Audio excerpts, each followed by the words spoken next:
नमस्कार, कंज्यूमर अड्डा में आपका स्वागत है। मैं हूं मनोज श्रीवास्तव। ऑनलाइन पेमेंट शिकायतों का पिटारा, ये है आज का विषय। और विषय इसलिए है क्योंकि अभी बैंकिंग ऑम्बुड्समैन की रिपोर्ट आई है, आरबीआई ने जारी की है। और इस रिपोर्ट में कहा गया है कि जो शिकायतें मिली हैं 2021-22 में बैंकिंग से रिलेटेड, उनमें सबसे ज़्यादा 42% शिकायतें, कुल मिलाकर 42% शिकायतें ऑनलाइन पेमेंट या इलेक्ट्रॉनिक पेमेंट या डिजिटल पेमेंट, आप जो भी उसे नाम देना चाहें, इस जगह से मिली, इस सेक्टर से मिली है। तो पहले आपको बता दें, बैंकिंग ऑम्बुड्समैन जो है, अब जो पहले तमाम जो शिकायत निपटारे की 3 व्यवस्था थी, उनको मिलाकर एक इंटीग्रेटेड सिस्टम बनाया गया है। और इसमें वही मामले आते हैं जो कि वित्तीय संस्थानों के खिलाफ होते हैं, यानी आरबीआई से जो रेगुलेट होने वाले बैंक्स हैं या एनबीएफसीज हैं या जो दूसरी संस्थाएं हैं पेमेंट से रिलेटेड वगैरह, उन तमाम के खिलाफ अगर कोई उपभोक्ता की शिकायत है तो वो बैंकिंग ऑम्बुड्समैन में आता है। तो अगर मान लो किसी के साथ क्रेडिट कार्ड या एटीएम कार्ड का फ्रॉड होता है, इस तरह की कोई शिकायत घटना उसके साथ होती है या दूसरी दिक्कतें होती है, तो वो पहले बैंक से शिकायत करते हैं। बैंक जब इन तमाम चीज़ों को सुलझाने की कोशिश करते हैं, नहीं कर पाते हैं या ग्राहक उससे असंतुष्ट रहता है, तब वो जाता है लोकपाल के पास, ऑम्बुड्समैन के पास। तो आज हम बात इसी पर कर रहे हैं कि जो डिजिटल पेमेंट या ऑनलाइन पेमेंट की व्यवस्था है, उसमें शिकायतों का मतलब शिकायतें इतनी ज़्यादा क्यों हैं। इतनी ज़्यादा इस तरीके से हैं कि पूरी बैंकिंग व्यवस्था में 42% शिकायतें सिर्फ डिजिटल पेमेंट को लेकर आ रही है। ये तस्वीर बहुत बड़ी हो सकती है क्योंकि जो डेटा, जो आंकड़े ऑम्बुड्समैन के हैं, वो बताते हैं कि फिल्टर्ड, यानी बैंकों के शिकायत निपटारे के बाद जो मामले बचते हैं वही उनके पास आते हैं। तो तकरीबन 4-4.5 लाख मामले उन्होंने बताए हैं 1 साल में। लेकिन ये तो बहुत बड़ी संख्या होगी जब आप एक्चुअल लोगों की परेशानी देखेंगे। तो क्यों ये परेशानी होती है और इसमें हम क्या कर सकते हैं, हमारी सुरक्षा कैसे हो सकती है, इसी पर आज हम बातचीत करेंगे। पहले अपने एक्सपर्ट से आपको मिलवाते हैं। हमारे साथ है फिनटेक एसपे इंडिया के फाउंडर और सीईओ निखिलेश तिवारी, रस्तोगी चैम्बर्स के फाउंडर एडवोकेट अभिषेक रस्तोगी और rupiapesa.com के एमडी मुकेश पांडे। तो शुरुआत करते हैं रस्तोगी साहब आपसे। ये बताइए कि ये जो रिपोर्ट आई है 2021-22 की, ये आपने देखी होगी रिपोर्ट, तो इसमें जिस तरीके से खास करके हमारा फोकस इसमें ऑनलाइन पेमेंट पर है, रिपोर्ट को पढ़ के प्राइमा फेसाई आपको क्या लगता है? देखिए, रिपोर्ट में कुछ इम्पोर्टेंट एस्पेक्ट्स हैं।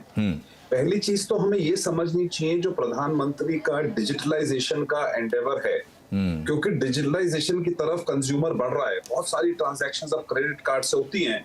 तो ये बहुत ही इंपॉर्टेंट चीज है कि अगर ट्रांजैक्शंस बढ़ेंगी तो डिस्प्यूट्स भी बढ़ेंगे, कंफ्यूजन्स भी बढ़ेंगे।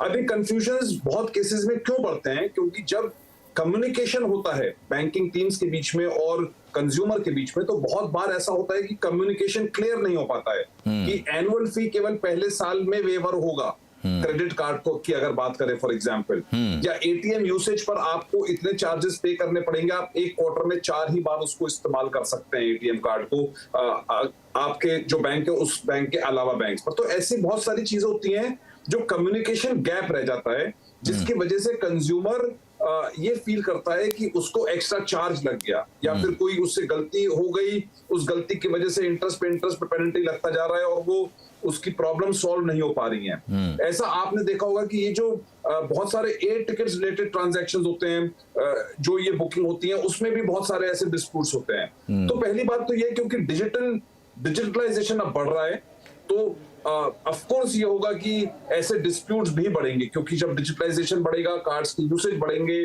तो ऐसे डिस्प्यूट्स या ऐसी कंप्लेंट्स भी बढ़ेंगी।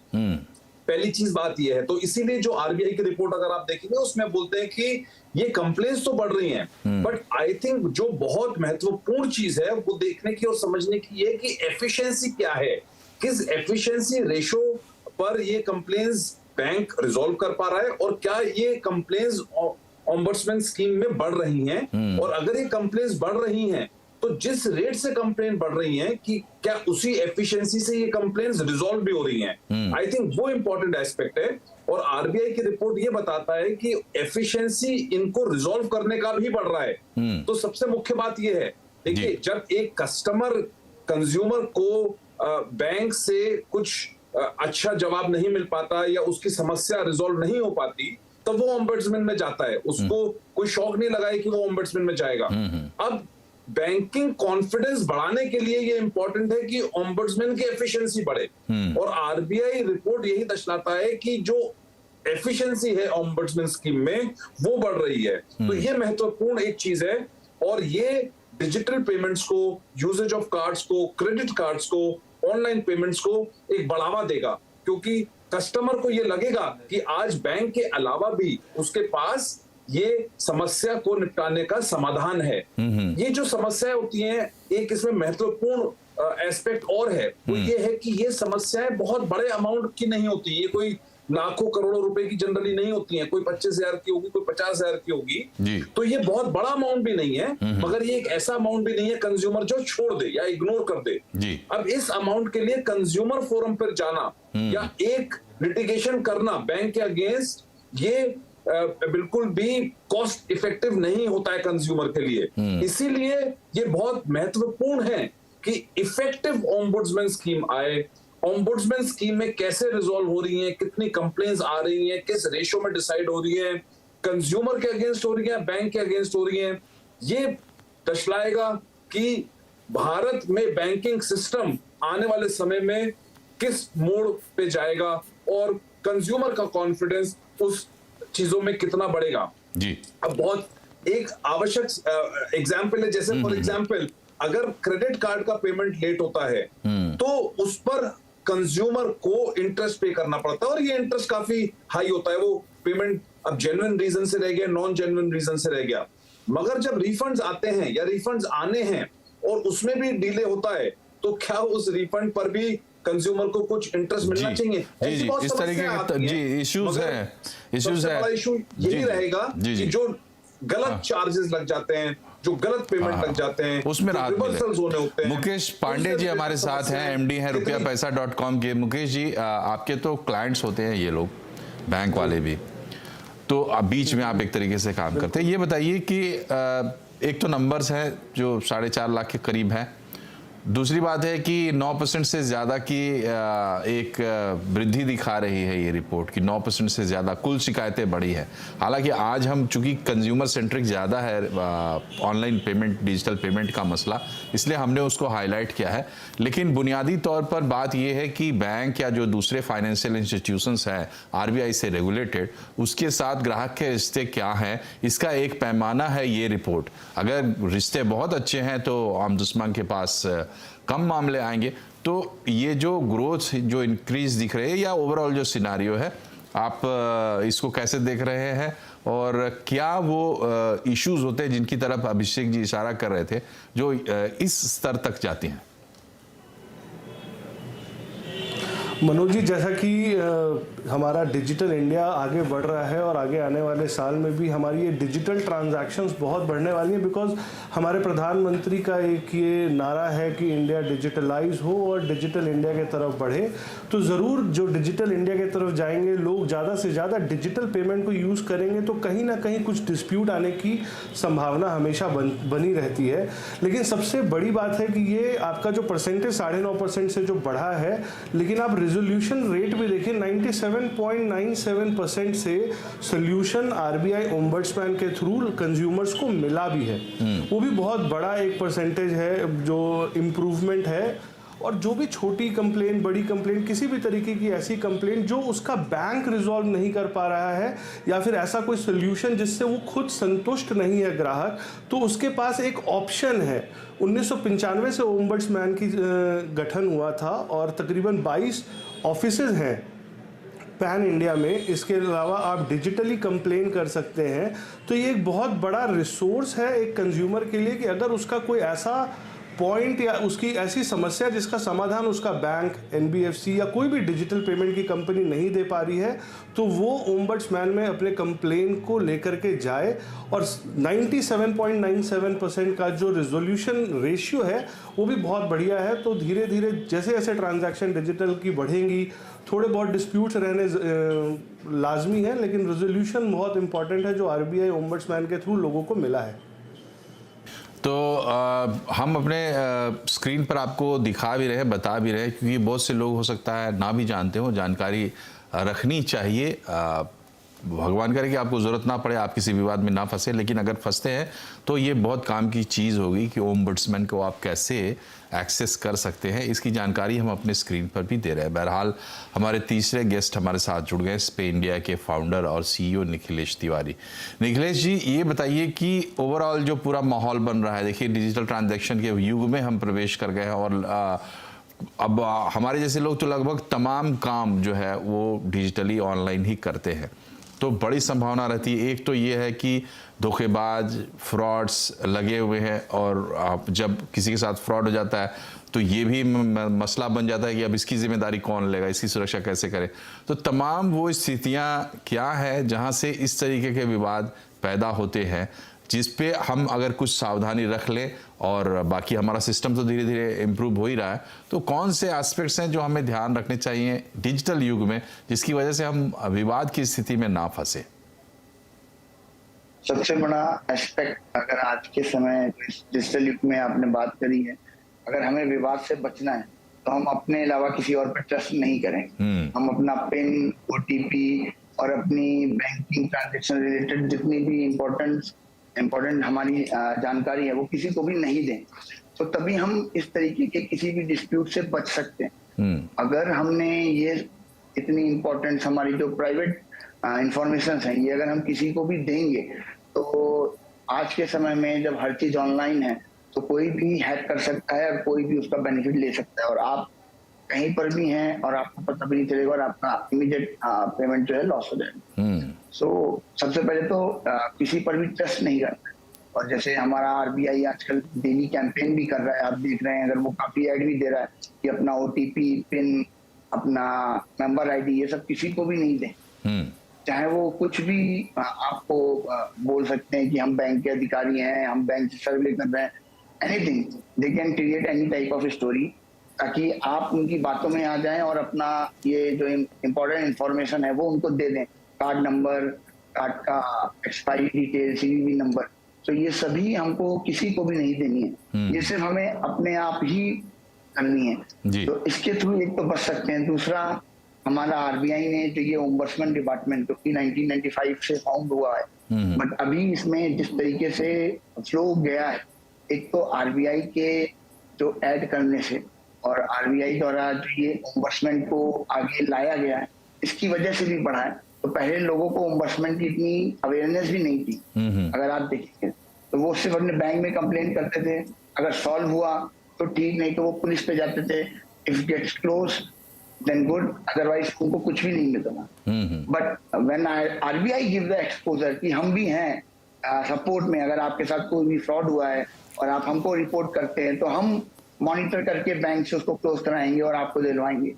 सो ये एक बहुत बड़ा चेंज है। एंड इससे हमें, जैसे आपने अभी पीछे हमारे प्रीवियस जो भाई थे उन्होंने बताया कि 99.7% का क्लोजर रेट भी आया, सो विच इज गुड। जी अभिषेक जी, ये बताइए कि प्रोसेस क्या अपनानी चाहिए एक आम कंज्यूमर को, और कौन से ग्राउंड्स होते हैं जिनसे हम ये तय करते हैं कि चलो यहाँ पे एक डिस्प्यूट रेज होता है और इसको लेके हम इस तरीके से आगे हमें बढ़ना चाहिए। जैसे अब फ्रॉड होता है तो हम बैंक को इन्फॉर्म जरूर करते हैं, लेकिन पुलिस को इन्फॉर्म करना या जो साइबर सेल है उसको इन्फॉर्म करना हमारा पहला फर्ज बनता है, फिर बाद में जिम्मेदारियां तय होती हैं। तो ऐसे डिस्प्यूट्स की स्थिति जो है उसको हम कैसे लोकेट करें, कैसे आइडेंटिफाई करें, ताकि हम अगर लड़ाई लड़ें तो उसका हमें फायदा मिले? आपने मनोज जी बहुत ही अच्छा प्रश्न उठाया। देखिए, डिस्प्यूट्स पे जाने से पहले आपने एक आंकड़ा बोला था 4.5 लाख, जो आपने नंबर बोला, उस नंबर को पहले ये एनालाइज करना जरूरी है कि इतनी कंप्लेंट्स तो ओम्बड्समैन के पास गई, मगर ये क्या परसेंटेज है उन टोटल कंप्लेंट्स की जो बैंक ने रिजॉल्व करी। जी जी तो जी। पहले तो ये समझने की बात है कि क्या ऐसी 9 लाख थी, 90 लाख थी या 9 करोड़ थी, जिसमें से केवल 4.5 लाख वो हैं जो रिजॉल्व नहीं हो पाई और बैंक के पास गई। तो ये अब 4.5 लाख रिस्पॉन्सिबिलिटी हो जाती है ओम्बड्समैन की इनको रिजॉल्व करना। पहला नंबर आंकड़ा वो बहुत इंपॉर्टेंट है कि ये रेशो कैसे चल रही है, क्या बैंक अपने लेवल पर कंज्यूमर की शिकायतों को एड्रेस कर पा रहे हैं। पहली चीज ये है, हो गई सबसे इंपॉर्टेंट। दूसरी चीज ये हो गई, जब हम लिटिगेशन की बात करते हैं तो हमें ज्यूरिसडिक्शन तय करनी पड़ती है। देखिए आज हम बात कर रहे हैं 97% उन लोगों की जो ओम्बड्समैन में गए और जिनकी वो रिजॉल्व हो गई प्रॉब्लम, मगर हमें उनका भी समझना पड़ेगा जो 3% ऐसे लोग हैं जिनकी प्रॉब्लम रिजॉल्व नहीं होती है। तो उनके साथ बड़ी समस्या आएगी क्योंकि उनको ये मैटर कोर्ट में लेके जाना पड़ेगा। अब जब मैटर कोर्ट में लेके जाना पड़ेगा तो सबसे पहली प्रॉब्लम आती है ज्यूरिसडिक्शन की, जो अभी हमारे आपके इसमें शो में अभी आपने जिक्र भी किया था जिस बात का कि ये सेंट्रली अब एड्रेस हो सकती हैं। अब अगर कोई कंज्यूमर बैठा है दिल्ली में और उसकी बैंकिंग ब्रांच है लेट्स से बॉम्बे, मगर वो किसी और ज्यूरिसडिक्शन में उसकी सेंट्रली कंप्लेंट रिजॉल्व हो गई, तो क्या उसको ये बेनिफिट मिलेगा कि वो अपने ज्यूरिसडिक्शन में उस कंप्लेंट को हायर फोरम पर लेके जा सके अगर वो ओम्बड्समैन में रिजॉल्व नहीं होती है। तो ये ज्यूरिसडिक्शन का एक बड़ा सवाल कभी कभी आ जाता है कोर्ट के सामने कि ज्यूरिसडिक्शन, करेक्ट ज्यूरिसडिक्शन क्या होगा उस सिचुएशन में जहां पर बैंकिंग कंज्यूमर तो बैठा है एक स्टेट में, बैंकिंग ब्रांच उसकी है दूसरे स्टेट में, उसका रजिस्टर्ड एड्रेस, और किसी तीसरी 22 में से किसी एक लोकेशन ओम्बड्समैन ने उसका इशू एड्रेस कराओ, तो ज्यूरिसडिक्शन क्या पड़ेगी। ये कभी कभी सवाल आ जाता है, बहुत महत्वपूर्ण सवाल रहता है ये ज्यूरिसडिक्शन डिसाइड करने के लिए। अब आइए आप फ्रॉड की बात, क्वेश्चन जो आपने पूछा, वो फ्रॉड का बहुत इंपॉर्टेंट एस्पेक्ट ये है कि बहुत सारी बैंकिंग ट्रांजैक्शंस ऐसी होती हैं जो इंश्योर्ड होती हैं, एटीएम ट्रांजैक्शंस भी और credit transactions, credit card transaction भी जो इंश्योर्ड होती हैं। तो उसमें पार्टी ना केवल बैंक बनती है बट इंश्योरेंस कंपनी भी बनती है, और वो भी बनता है जिसने वो फ्रॉड करा होगा। अब हमारा रिस्पॉन्सिबिलिटी तीनों के लिए अलग है जी। जैसे ही सबसे पहले फ्रॉड होता है, हमें सबसे पहले, क्योंकि हमारा प्रिविटी ऑफ कॉन्ट्रैक्ट उस ट्रांजैक्शन के लिए बैंक के साथ है जी। तो हमें सबसे पहले इंफॉर्मेशन बैंक को देनी चाहिए। हमें अगर हमारा ग्रॉस नेग्लिजेंस दिखा कि सपोज मेरे फोन पर मैसेजेस आ रहे हैं कि मेरा क्रेडिट कार्ड स्वाइप हो रहा है, तो जी अभिषेक जी, थोड़ा चूंकि ब्रेक का वक्त हो रहा है तो कट इट शॉर्ट, इसको इस तरीके से कहें कि देखिए हर एक चीज का प्रोसेस है। दूसरी बात यह है कि जब हम विस्तार कर रहे हैं डिजिटल दुनिया में, पहले बैंक जाके हम काम करते थे, अब मोबाइल से ही सारा काम कर रहे हैं, बैंकिंग का दायरा बढ़ रहा है, तो अब हमें एजुकेट होने की भी जरूरत है। तो यहाँ हम एक छोटे से ब्रेक के लिए रुक रहे हैं, ब्रेक के बाद लौटेंगे तो बात को आगे बढ़ाएंगे, बने रहिए हमारे साथ।